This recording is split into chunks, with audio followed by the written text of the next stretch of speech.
Welcome to మన TV. ముందుగా headlines చూద్దాం. గనుల శాఖ మాజీ డైరెక్టర్ విజి వెంకటరెడ్డికి బెయిల్. దేశం విడిచి వెళ్లరాదని కోర్టు ఆదేశం. ఎవరి ప్రమేయం లేకుండా 160 కోట్లు మళ్లించారని ఏసీబీ ఐసీయూ నిర్ధారణ. శుక్రవారం బెయిల్, శనివారం గుట్టు చెప్పుడు కాకుండా విడుదల.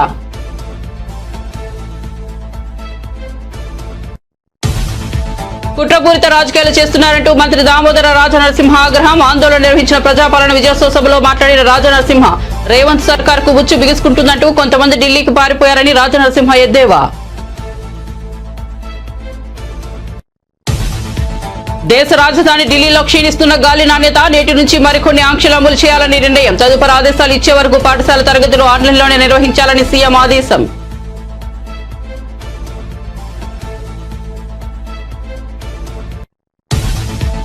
పవన్ కళ్యాణ్ కలిసేదాకా కదలంటూ హైవేపై బైఠాయించిన అఘోరి. మంగళగిరి హైవేపై అఘోరి హల్చల్. వీడియో తీసినందుకు జర్నలిస్టులపై దాడి. స్టేషన్ కు తరలించేందుకు ప్రయత్నించిన పోలీసులపై చేయి చేసుకున్న అఘోరి.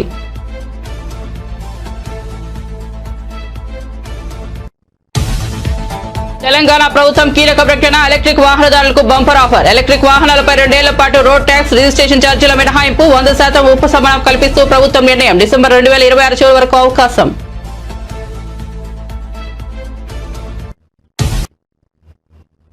ఇక వార్త వివరాల్లోకి వెళ్తే, భారత ప్రధాని నరేంద్ర మోదీ 5 రోజుల విదేశీ పర్యటనలో భాగంగా తొలుత ఆదివారం నైజీరియాలో పర్యటించారు. ఈ సందర్భంగా భారత ప్రధాని మోదీకి నైజీరియా ప్రభుత్వం తమ దేశ అత్యున్నత పురస్కారమైన grand commander of the order of the Niger ను ప్రదానం చేసింది.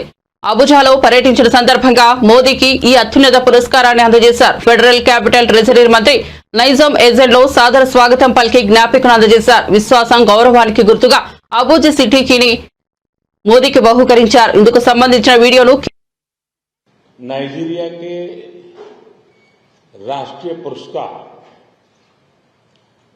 Grand commander of the order of the niger से सम्मानित किए जाने पर मैं आपका, नाइजीरिया की सरकार और लोगों का हृदय से आभार व्यक्त करता हूं। मैं इस सम्मान को विनम्रता और आदर भाव से स्वीकार करता हूं और इस सम्मान को 140 करोड़ भारतवासियों और भारत नाइजीरिया की गहरी मित्रता को समर्पित करता हूं। यह सम्मान हमें भारत और नाइजीरिया के बीच स्ट्रेटेजिक पार्टनरशिप को नई ऊंचाई पर ले जाने के लिए प्रेरित करता रहेगा। फ्रेंड्स, भारत और नाइजीरिया के संबंध आपसी सहयोग, सद्भाव और परस्पर सम्मान पर आधारित है। 2 वाइब्रेंट डेमोक्रेसीज और डायनेमिक इकोनॉमीज के रूप में हम मिलकर दोनों देशों के लोगों की भलाई के लिए काम करते रहे हैं। दोनों देशों में सामाजिक और सांस्कृतिक विविधता हमारी पहचान है, हमारी ताकत है। नाइजीरिया के रिन्यूड होप एजेंडा। వైసీపీ హయాంలో మైనింగ్ శాఖలో అక్రమాలకు పాల్పడినట్లు ఆరోపణలు ఎదుర్కొంటున్న ఆ శాఖ మాజీ డైరెక్టర్ విజి వెంకటరెడ్డికి శుక్రవారం బెయిల్ లభించడంతో శనివారం ఆయన జైలు నుంచి విడుదలయ్యారు. ఇసుక మైనింగ్ వ్యవహారాల్లో తీవ్ర ఆరోపణలు ఎదుర్కొని అరెస్ట్ అయిన ఆయన విడుదల మీడియాకు సైతం తెలియజేయకుండా నిశ్శబ్దంగా జరిగిపోవడం చర్చనీయాంశమైంది. గనుల శాఖకు చెందిన 160 కోట్లకు ఎవరి ప్రమేయం లేకుండా దారి మళ్లించారని ఏసీబీ సెంట్రల్ ఇన్వెస్టిగేషన్ యూనిట్ నిర్ధారించి సెప్టెంబర్ 11న వెంకటరెడ్డిపై కేసు నమోదు చేసింది. అదే నెల 26న రాత్రి హైదరాబాద్ లో ఆయన అరెస్ట్ అయ్యారు. ఆ తర్వాత విజయవాడలోని ఏసీబీ కోర్టు రిమాండ్ విధించింది. అనంతరం 50 రోజుల పాటు రిమాండ్ ఖైదీగా ఉన్న ఆయన అనారోగ్య కారణాలతో బెయిల్ పిటిషన్ దాఖలు చేశారు. లగచర్లలో కలెక్టర్పై దాడికి పాల్పడి కుట్రపూరిత రాజకీయాలు చేస్తున్నారంటూ మంత్రి దామోదర రాజనరసింహ మండిపడ్డారు. సంగారెడ్డి జిల్లా ఆందోళన నిర్వహించిన ప్రజాపాలన విజయోత్సవ సభలో ఆయన మాట్లాడారు. లగచర్ల ఘటనకు సంబంధించి రేవంత్ సర్కార్ ఉచ్చు బిగుసుకుంటుందంటూ కొంతమంది ఢిల్లీకి పోయారని విమర్శించారు. ఇవన్నీ కొంతమందికి పుట్టుకతో వచ్చిన బుద్ధులంటూ తీవ్ర వ్యాఖ్యలు చేశారు. ఇటువంటివి కాంగ్రెస్ అలవాటు లేదన్నారు. తెలంగాణ రాష్ట్రం గత 10 ఏళ్లలో అప్పుల ఊబిలో కూరుకుపోయిందని విమర్శించారు. 50,000 కోట్ల అప్పు తీర్చిన ఘనత రేవంత్ రెడ్డి సర్కార్దని మంత్రి రాజనరసింహ అన్నారు. అధికారంలోకి వచ్చి కనీసం 10 నెలలు కాకుండానే ప్రభుత్వంపై కుట్రపూరిత రాజకీయాలు చేస్తున్నారని మండిపడ్డారు. రాష్ట్రంలో గుండాయిజాన్ని రౌడీయిజాన్ని రూపుమాపాలన్నారు. కాంగ్రెస్ కార్యకర్తలందరూ సంఘటితం కావాలని ఆయన పిలుపునిచ్చారు. కాంగ్రెస్ పార్టీ సోనియమ్మ 9.5 సంవత్సరాల రాష్ట్రము కుటుంబ పాలన ఉంటే ఇదే కాంగ్రెస్ కార్యకర్తలు తిరగబడి నా తెలంగాణ నేను కాపాడుకోవాలి, నేను స్వేచ్ఛతోటి నేను పరిపాలించుకోవాలి అనే ఆలోచనతోటి తెలంగాణ ప్రజలు కార్యకర్తలు ఒక మార్పును తీసుకొచ్చుకొని ఈరోజు 6 గ్యారంటీలకు సంబంధించి కనీసం 6,000-7,000 కోట్ల రూపాయలు. ఓ చిన్న ఉదాహరణ చెప్తాను మీకు. ఆర్టీసీ ఉచిత ప్రయాణం అంటే సంబరపడ్డము, కానీ దాని లెక్కలు మనకు తెలియవు. గృహజ్యోతి సంబరపడ్డము, మాట ఇచ్చినప్పుడు దాని లెక్కలు మనకు తెలియవు. మహాలక్ష్మి లెక్కలు మనకు తెలియవు. కేవలం ఒక ఆర్టీసీకి సంబంధించి 1,10,00,000 ఉచిత ప్రయాణాలు జరిగినాయి తెలంగాణలో. సుమారు 3,600 కోట్ల రూపాయలు మనం ఏ రకంగా వాళ్ళకు సేవలు అందియాలి, ఆదుకోవాలని ఒక తపన రాహుల్ గాంధీ గారికి ఉంది. కనుకనే ఈరోజు రేవంత్ రెడ్డి గారు మన రాష్ట్ర ముఖ్యమంత్రి గారు కులగణని మన ప్రాంతంలో మొదలుపెట్టింది. ఈరోజు సుప్రీంకోర్టు తీర్పిచ్చింది. 20-25 సంవత్సరాల సామాజిక స్పృహ ఉండాలి, సామాజిక న్యాయం ఉండాలి, దళితులలో కూడా సమానత్వం రావాలనే ఉద్దేశంతో ఓ చక్కటి జడ్జిమెంట్ ఇచ్చింది సుప్రీంకోర్టు. దానికి కాంగ్రెస్ ప్రభుత్వం, కాంగ్రెస్ పార్టీ కట్టుబడి ఈరోజు ఆ దిశగా ఓ కమిషన్ ఏర్పాటు చేసి ఆ కమిషన్ సిఫారసు ఇస్తే దానికి అనుగుణంగా రేపొద్దున దళితులలో సామాజిక స్పృహ సమానత్వం రావాలనే ఉద్దేశంతో కాంగ్రెస్ ప్రభుత్వం రేపొద్దున నిర్ణయం తీసుకోబోతున్నది. అందరితో మనం ఒకటే, సంక్షేమం మన ప్రజలకు అందియాలి. ఈరోజు ఎవరన్నా నమ్ముతారా? ఈ పేపర్లో చదువుతున్నారు, జాబ్ క్యాలెండర్ ని మాటిచ్చింది కాంగ్రెస్ పార్టీ. ప్రతి సంవత్సరము మేము జాబ్ క్యాలెండర్ అమలు చేస్తామని చెప్పి మాటిచ్చింది కాంగ్రెస్ పార్టీ. ఈరోజు 54,000 ప్రభుత్వ పోస్టులను భర్తీ చేసిన చరిత్ర కాంగ్రెస్ ప్రభుత్వానిది. మన జిల్లాకు తీసుకుంటే లేదా మన రాష్ట్రంలో డిఎస్సి తీసుకుంటే, దేశ రాజధాని ఢిల్లీలో వాయు కాలుష్యం రోజు రోజుకు ప్రమాదకర స్థాయికి చేరుకోవడం తీవ్ర ఆందోళనకు గురిచేస్తోంది. గాలి నాణ్యత క్షీణిస్తున్న నేపథ్యంలో ఇప్పటికే పలు ఆంక్షలు విధించిన ఎయిర్ క్వాలిటీ మేనేజ్మెంట్ కమిషన్ తాజాగా మరికొన్ని కఠిన ఆంక్షలు అమల్లోకి చేయాలని నిర్ణయానికి వచ్చింది. ఢిల్లీ ఎన్సీఆర్ పరిధిలో గ్రేటర్ రెస్పాన్స్ యాక్షన్ ప్లాన్ 4 కింద మరిన్ని నిబంధనలను అమలు చేయనున్నట్లు వెల్లడించింది. ఢిల్లీలో వాయు నాణ్యత సూచి రాత్రి 7 గంటల సమయానికి 457కు పెరుగుతోంది. దీంతో తదుపరి ఆదేశాలు వచ్చే వరకు ఢిల్లీలోని పాఠశాలలో కేవలం ఆన్లైన్ తరగతులే నిర్వహించనున్నట్లు సీఎం అతిషి ప్రకటించారు. ఆంధ్రప్రదేశ్లోని మంగళగిరిలో మహిళ అఘోరి హల్చల్ చేసింది. జనసేన ఆఫీస్ సమీపంలో హైవేపై బైఠాయించి పవన్ కళ్యాణ్ కలిసేదాకా కదలనని తేల్చి చెప్పింది. ట్రాఫిక్ అంతరాయం కలగడంతో పోలీసులు అక్కడి నుంచి చేరుకొని నచ్చజెప్పే ప్రయత్నం చేసినా వినలేదు. ఆమెను అక్కడి నుంచి తరలించేందుకు ప్రయత్నించిన పోలీసులపై అఘోరి చేయి చేసుకుంది. అంతకుముందు మంగళగిరిలోని ఓ కార్ వాష్ సెంటర్ లో అఘోరి తన కారును శుభ్రం చేయించుకుంది. ఆ సమయంలో అక్కడున్న ఓ జర్నలిస్ట్ తన మొబైల్ కెమెరాలో అఘోరిని వీడియో తీశాడు. ఇది చూసి అఘోరి మండిపడింది. ఆ జర్నలిస్టుపై త్రిశూలంతో దాడి చేసింది. అడ్డు వచ్చిన వారిపైన దాడి చేసింది. ఈ ఘటనకు సంబంధించిన వీడియోలు ప్రస్తుతం సోషల్ మీడియాలో వైరల్ గా మారాయి.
వేరే టవల్ డ్రెస్ వేసుకొని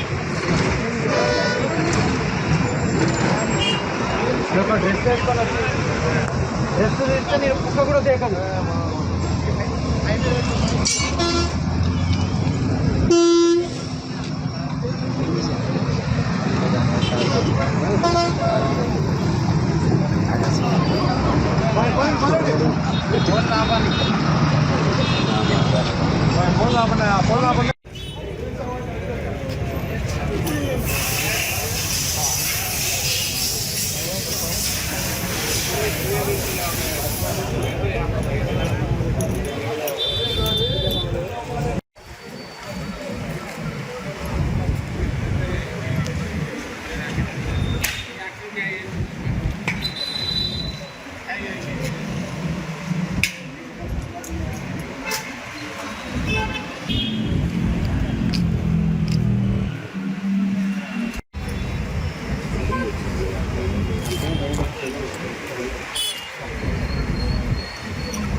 వేరే టవల్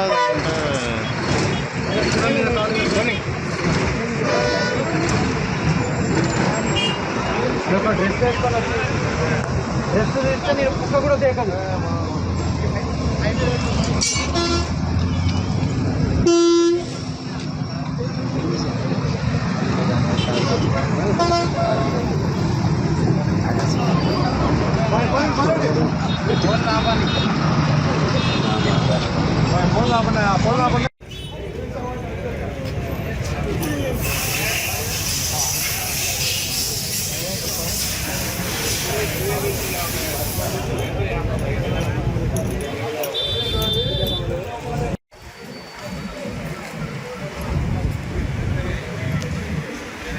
ఎలక్ట్రిక్ వాహనాలకు తెలంగాణ ప్రభుత్వం అదిరిపోయే గుడ్ న్యూస్ చెప్పింది. 2026 చివరి దాకా అన్ని రకాల ఎలక్ట్రిక్ వాహనాలపై రోడ్ ట్యాక్స్ ను మినహాయిస్తున్నట్లు ప్రకటించింది.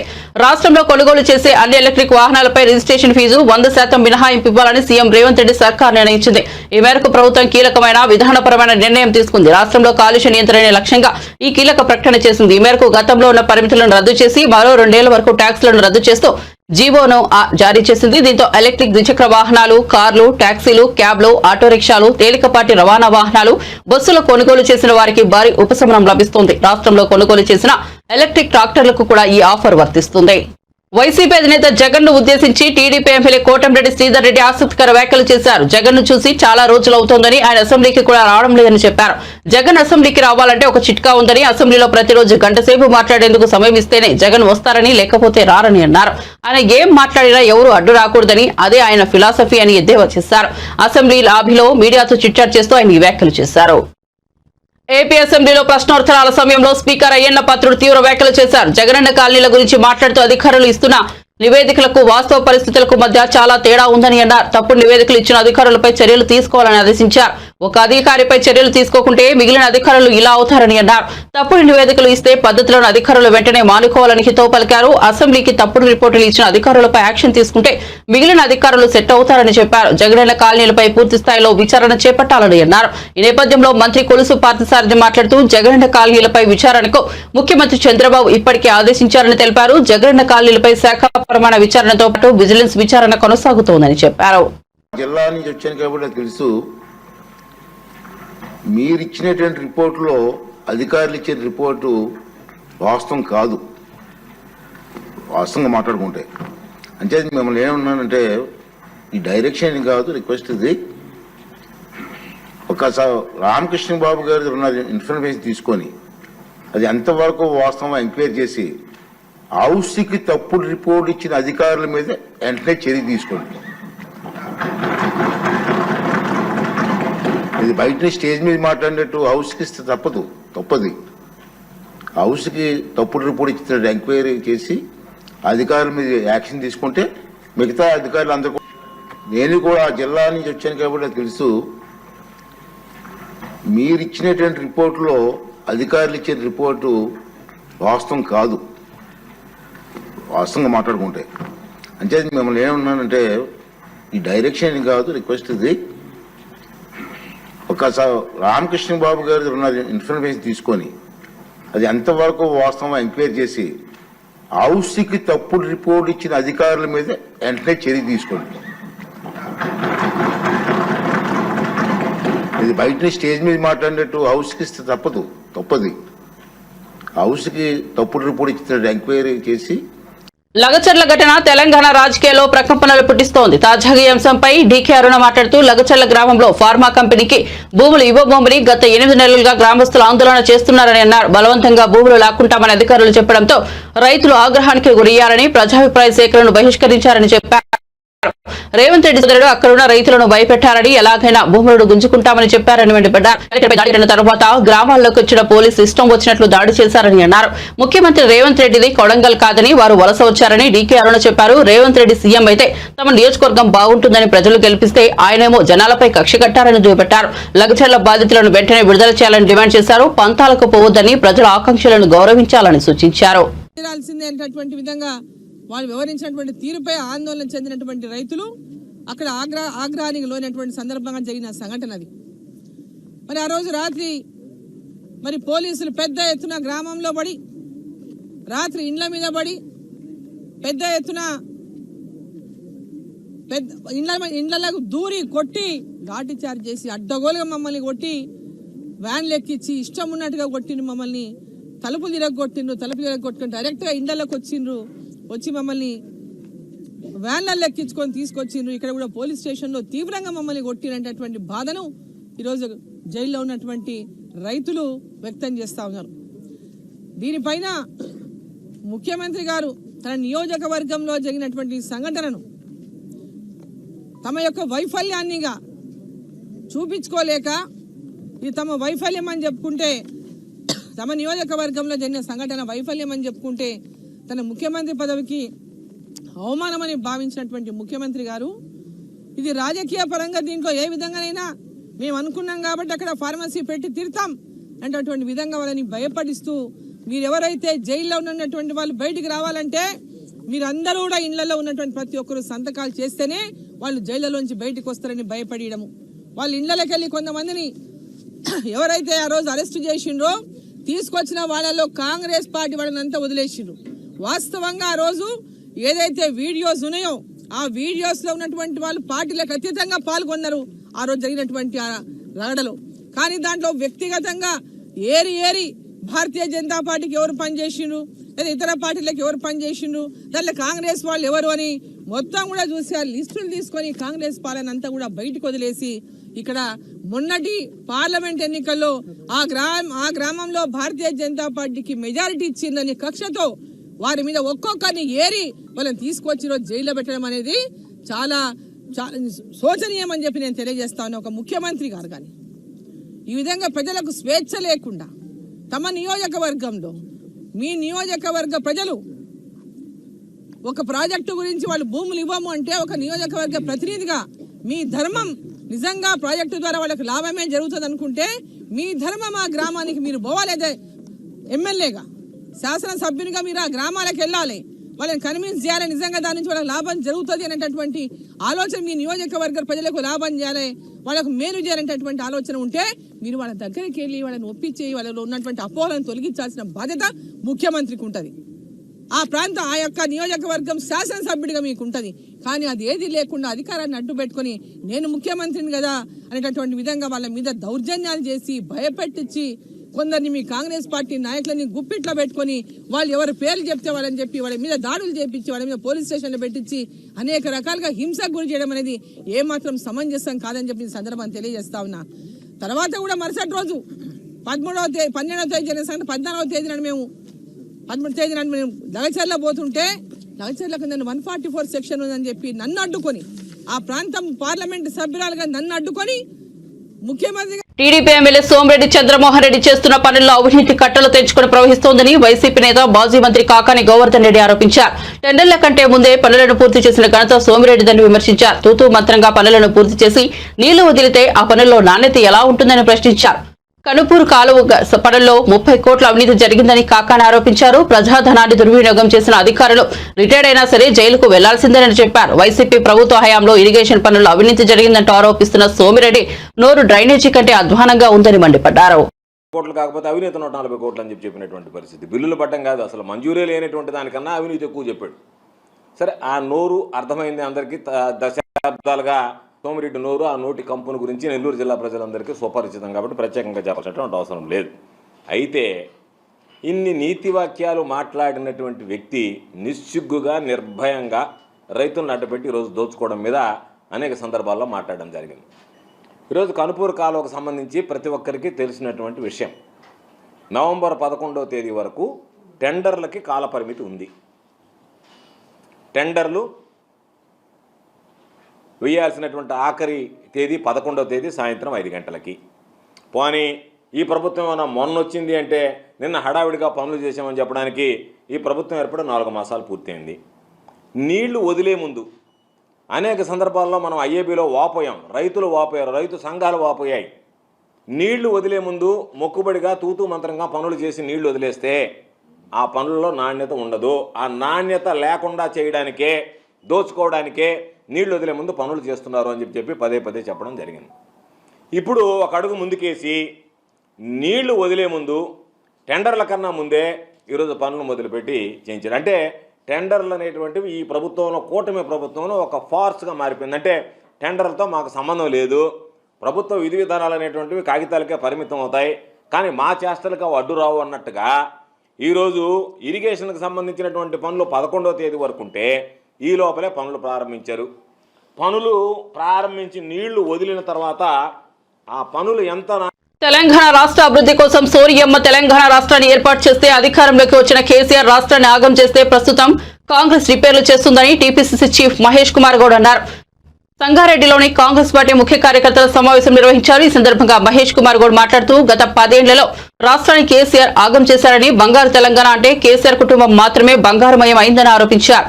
70 ఏళ్ల క్రితం కట్టిన నాగార్జున సాగర్, తుంగభద్ర, బాక్రానంగల్ ప్రాజెక్టులను కాంగ్రెస్ ప్రభుత్వం కడితే ఇప్పటి వరకు చెక్కు చెదరలేదన్నారు. కానీ కమిషన్ల కోసం కట్టిన కాళేశ్వరం పూర్తిగా బీటలు వారిందని ఆరోపించారు. తెలంగాణలో అభివృద్ధి జరగలేదని, ప్రజలు కాంగ్రెస్ పార్టీకి అధికారం కట్టబెట్టారన్నారు. అభివృద్ధి ఏ విధంగా కుంటబడిందో మీరు చూసినారు. సంక్షేమం పేరిట 8.5 లక్షల కోట్ల అప్పు చేసి మన నెత్తిన పెట్టిపోయినటువంటి సందర్భం కూడా మీరు చూసినారు. ఇవాళ హరీష్ రావు గారు మీకు తరచుగా ఇక్కడికి వస్తూ ఉంటాడు. ఇలా సంగారెడ్డి వేదికగా నేను హరీష్ రావు గారిని అడుగుతా ఉన్నాను, చాలా సందర్భాలు అడిగాను. మళ్ళీ మేము ఇప్పుడు సిద్ధంగా ఉన్నాం, మీరు ఎక్కడికి వస్తారో రండి, మేము ఇద్దరమే వస్తాం, దామన్నా నేను. మీరు ఏ రంగంలో 10 ఏళ్లలో ఎంత అభివృద్ధి చేస్తారో చెప్పండి, మేము 9 నెలల్లో ఏ రంగం ఎంత అభివృద్ధి చేస్తామో చెప్దాం. మాది ఎక్కువ ఉంటుందా మీది ఎక్కువ ఉంటుందా ఒకసారి తేల్చుకుందాం అనే మాట కూడా నేను హరీష్ రావు గారికి సవాల్ విసురుతా ఉన్నాను. మిత్రులారా, చేతలతో ప్రభుత్వం నడపాలి, మాటలతో ప్రభుత్వం నడిపినాడు. 65 ఏళ్ల కాంగ్రెస్ టీడీపీ పాలనలో మన అప్పంతా కూడా 65,000 కోట్లు దాటలే. ఇవాళ అప్పెంత అండి? 8.5 లక్షల కోట్ల అప్పు చేసిపోయినాడు కేసీఆర్ గారు. ఎవరు కడుతున్నారా అప్పు? మనమే కడుతూ ఉన్నాం. నెల తిరిగేసరికి 10,000 కోట్ల రూపాయలు 8.5 లక్షల కోట్లకు అప్పు అండ్ ఇన్స్టాల్మెంట్ అండ్ వడ్డీగా కడతా ఉన్నాం. వీళ్ళు అభివృద్ధి చేయాలంటే చేతు కట్టడిగా ఉంది. అయినప్పటికీ కూడా రాష్ట్ర ముఖ్యమంత్రి రేవంత్ రెడ్డి గారి నేతృత్వంలో బట్టి విక్రమార్క గారు, కేబినెట్ మంత్రులందరూ కూడా కలిసి ఎక్కడ కూడా బెడదకుండా, ఇంత ఆర్థిక నిర్బంధం ఉన్నప్పటికీ కూడా మనం ఇచ్చినటువంటి 6 గ్యారంటీలో మెజారిటీ అంశాలని ప్రజలకు చేరవేసినాం. ఇది ఉచిత బస్సు కావచ్చు, 200 లోపు యూనిట్లు ఫ్రీ ఎలక్ట్రిసిటీ కావచ్చు, మెడికల్ ఇన్సూరెన్స్ 10 లక్షలు పెంచడం కావచ్చు. ఇలా మళ్ళీ చెప్తా ఉన్నాను, 10 ఏళ్లలో మీరు విడతల వారిగా ఇచ్చినటువంటి సొమ్ము మేము 9 మాసాల్లో ఇచ్చినట్టు రుణమాఫీ 18,000 కోట్లు దాటదు. ఆ 18,000 కోట్ల రూపాయలు కావచ్చు, రైతు భరోసా కార్యక్రమం కావచ్చు. ఇలా డెవలప్మెంట్కు చూసుకుంటే విద్య, వైద్యం పట్ల మనం చూపించినటువంటి ప్రేమ. గతంలో విద్యా వైద్యాన్ని మొత్తం పాతాళానికి తొక్కినటువంటి సందర్భం, ఈ రాష్ట్రంలో పాఠశాలలో ఒక్క అవకాశం నోచుకున్న సందర్భం. వైద్యం విషయానికి వస్తే కొన్ని ప్రైవేట్ ఆసుపత్రులు తప్ప ఎక్కడ కూడా కనీసం డిస్పెన్సరీలో మందులు దొరికిన పాపన పోలే. ఇలా కాంగ్రెస్ ప్రభుత్వం వచ్చిన తర్వాత 28 integrated young India integrated schools ప్రారంభించుకున్నాం. ఒక్కొక్క స్కూల్కి 120 కోట్లు ఇస్తా ఉన్నాం. వైద్య కళాశాలను మెరుగుపరుచుకుంటా ఉన్నాం. జగన్ తల్లికి చెల్లికి అన్యాయం జరిగినా అండగా ఉంటామని హోంమంత్రి అనిత అన్నారు. సోమవారం శాసన మండలిలో శాంతి భద్రతలపై వాడివేడి చర్చ జరిగింది. ఈ సందర్భంగా హోంమంత్రి అనిత మాట్లాడుతూ రాష్ట్రంలో జరుగుతున్న అత్యాచార ఘటనలను రాజకీయం చేయవద్దని అన్నారు. గతంతో పోలిస్తే తమ ప్రభుత్వ హయాంలో క్రైమ్ రేట్ తగ్గిందని తెలిపారు. 2023లో జనవరి అక్టోబర్ మధ్య కాలంలో రాష్ట్ర వ్యాప్తంగా 22,418 నేరాలు జరిగాయని అన్నారు. తమ ప్రభుత్వం అధికారంలోకి వచ్చాక క్రైమ్ తగ్గి ఇప్పటి వరకు 14,650 కేసులు మాత్రమే నమోదయ్యాయని పేర్కొన్నారు. అమరావతిలో ఫోరెన్సిక్ డిపార్ట్మెంట్ సంబంధించి ఒక ల్యాబొరేటరీ కట్టడానికి సెంట్రల్ గవర్నమెంట్ దగ్గర 200 కోట్ల రూపాయలు శాంక్షన్ చేస్తే కేవలం అమరావతిలో ఉన్నది ఆ ఒక్క ల్యాబొరేటరీ అనే ఉద్దేశంతో ఈ రోజుకి కన్స్ట్రక్షన్ మధ్యలో ఆపేసి 5 సంవత్సరాల ఫోరెన్సిక్ ల్యాబొరేటరీని కూడా ఒక్క స్టెప్ ముందుకేయకుండా చేసిన మీరు ఈ రోజు ఫోరెన్సిక్ ల్యాబొరేటరీ గురించి మాట్లాడుతుంటే బాధ అనిపిస్తుంది అధ్యక్ష. 5 సంవత్సరాలు వేస్ట్ అయింది. ఈ రోజు 5 సంవత్సరాల్లో ఫోరెన్సిక్ ల్యాబొరేటరీ కనుక జరిగుంటే, నిర్మాణం జరిగుండి ఈ రోజుకి కూడా లైవ్ లో ఉండుంటే ఇలాంటి సంఘటనలు జరిగిన వెంటనే శిక్ష పడేదానికి 4 సంవత్సరాలు 5 సంవత్సరాలు అవసరం లేదు అధ్యక్ష. 4-5 నెలల్లో శిక్ష పడి నేరస్తున్న వాళ్ళు ఈ రోజు జైలు శిక్ష అనుభవించే పరిస్థితులు ఉండేది అధ్యక్ష. ఆ రోజు జరిగిన ల్యాబ్సెస్ ఇన్ని మన దగ్గర పెట్టుకొని వాళ్ళ దిశ చట్టానికి 4 వీల్స్ అన్నారు, 2 వీల్స్ అన్నారు. ఎక్కడ ఉన్నాయి అధ్యక్ష? మంత్రి గారు అధ్యక్ష ఒక్క విషయం వినాలి. ఇప్పుడు అడిగిన దానికి సమాధానం చెప్పండి. మీ ఒక్క ప్రశ్నకే అరగంట టైం తీసుకుంటే సభ నడపాలి కదా. మీరు క్లోజ్ చేయండి. అధ్యక్ష ఇక్కడ మీరు ఒక మాట నాకు మాట వినాలి. అడిగిన దానికి చెప్పండి అధ్యక్ష. నాకు ఒక మాట, వీళ్ళందరూ క్వశ్చన్స్ వేశారు అధ్యక్ష. నేను వాళ్ళు వేసిన క్వశ్చన్స్ కి బియాండ్ ఒక లైన్ కూడా లేదు. మీరు క్వశ్చన్ కి సమాధానం చెప్పండి, తప్పే లేదు. క్వశ్చన్ కి సమాధానం మీరు పూర్వపరాలు వర్తమానం అన్ని చెప్తారా? వన్ వర్డ్ ఆన్సర్స్ చెప్పలేము కదా. వాళ్ళు క్వశ్చన్స్ అడిగారు, మేము చెప్తున్నాము. కూర్చోండి అధ్యక్ష చెప్పండి మంత్రి. 5 సంవత్సరాలు లా అండ్ ఆర్డర్ ఫెయిల్ అయింది, నిజంగానే ఫెయిల్ అయిందండి. శ్రీనివాస్ గారు కూర్చోండి. శ్రీనివాస్ గారు కూర్చోండి. కూర్చున్నారంటే ఇంక నిజంగానే ఫెయిల్ అయింది. కూర్చోండి. మేడం చెప్పండి. మాట్లాడుతున్నారు అధ్యక్ష. ఇది కాదు, సభ్యత కాదు. నేను సమాధానం చెప్తున్నాను ఒక మంత్రిగా. వాళ్ళు క్వశ్చన్స్ అడిగారు, చెప్పండి. చెప్తున్నాను అధ్యక్ష. ఇంకా అధ్యక్ష, ఈ రోజు మహిళల గురించి మాట్లాడటం అన్నది భాష గారు అయిన తర్వాత మాట్లాడదు.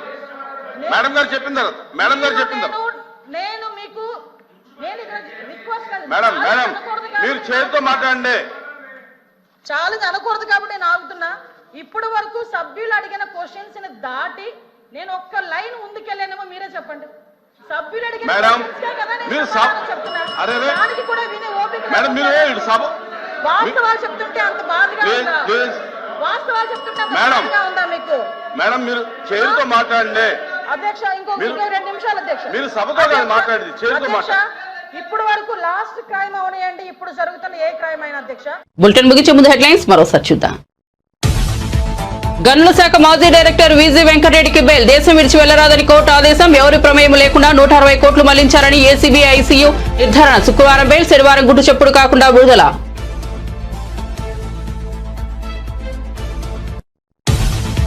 కుట్రపూరిత రాజకీయాలు చేస్తున్నారంటూ మంత్రి దామోదర రాజనరసింహ ఆగ్రహం. ఆందోళన నిర్వహించిన ప్రజాపాలన విజయోత్సవ సభలో మాట్లాడిన రాజనరసింహ, రేవంత్ సర్కార్ కు ఉచ్చు బిగుసుకుంటుందంటూ కొంతమంది ఢిల్లీకి పారిపోయారని రాజనరసింహ ఎద్దేవా. దేశ రాజధాని ఢిల్లీలో క్షీణిస్తున్న గాలి నాణ్యత. నేటి నుంచి మరికొన్ని ఆంక్షలు అమలు చేయాలని నిర్ణయం. తదుపరి ఆదేశాలు ఇచ్చే వరకు పాఠశాల తరగతులు ఆన్లైన్లోనే నిర్వహించాలని సీఎం ఆదేశం.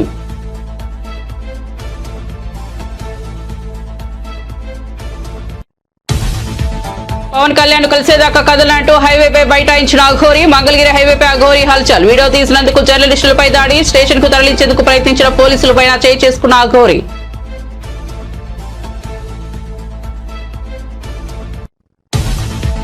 తెలంగాణ ప్రభుత్వం కీలక ప్రకటన ఎలక్ట్రిక్ వాహనదారులకు బంపర్ ఆఫర్. ఎలక్ట్రిక్ వాహనాలపై 2 ఏళ్ల పాటు రోడ్ ట్యాక్స్, రిజిస్ట్రేషన్ ఛార్జీల మినహాయింపు, 100% ఉపశమనం కల్పిస్తూ ప్రభుత్వం నిర్ణయం. డిసెంబర్ 2026 చివరి వరకు అవకాశం. మరిన్ని అప్డేట్స్ కోసం చూస్తూనే ఉండండి మన టీవీ.